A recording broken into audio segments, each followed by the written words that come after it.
Bonjour à tous. La mort de Béatrice Loutalon-Hardisson ouvre un nouveau chapitre douloureux pour la famille de Thierry Ardisson. L'illustratrice sonore et DJ de 62 ans s'est éteinte le 18 février 2026, chez elle, entourée de ses enfants et de ses proches, après un long combat contre le cancer.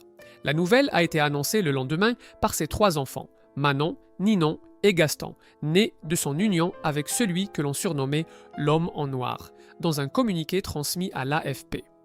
Ce décès survient à peine 8 mois après celui de Thierry Ardisson, disparu le 14 juillet 2025. En quelques mois seulement, leurs enfants ont ainsi perdu leurs 2 parents, une épreuve d'une rare brutalité qui a profondément bouleversé le monde des médias. Béatrice Ardisson n'était pas une simple silhouette en coulisses. Animée par une passion sincère pour la musique, elle avait forgé une identité artistique forte en tant qu'illustratrice sonore, notamment dans l'émission culte Paris Dernière, où ses choix musicaux participaient à créer une atmosphère singulière et immédiatement reconnaissable. Malgré leur séparation, Thierry Ardisson et Béatrice étaient restés unis par l'essentiel, leur famille.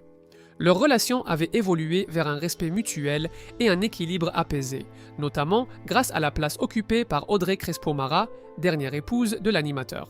La journaliste de TF1 lui a d'ailleurs rendu hommage avec sobriété et élégance, partageant sur Instagram un cœur blanc accompagné d'une photo en sa mémoire.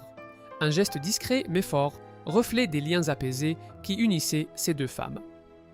En l'espace de 8 mois, Audrey Crespo-Mara a donc perdu son mari, puis une femme qui avait compté dans sa vie familiale. Une succession de drames qui rappellent que derrière les visages publics se cachent avant tout des trajectoires humaines, des familles soudées et des deuils profondément intimes.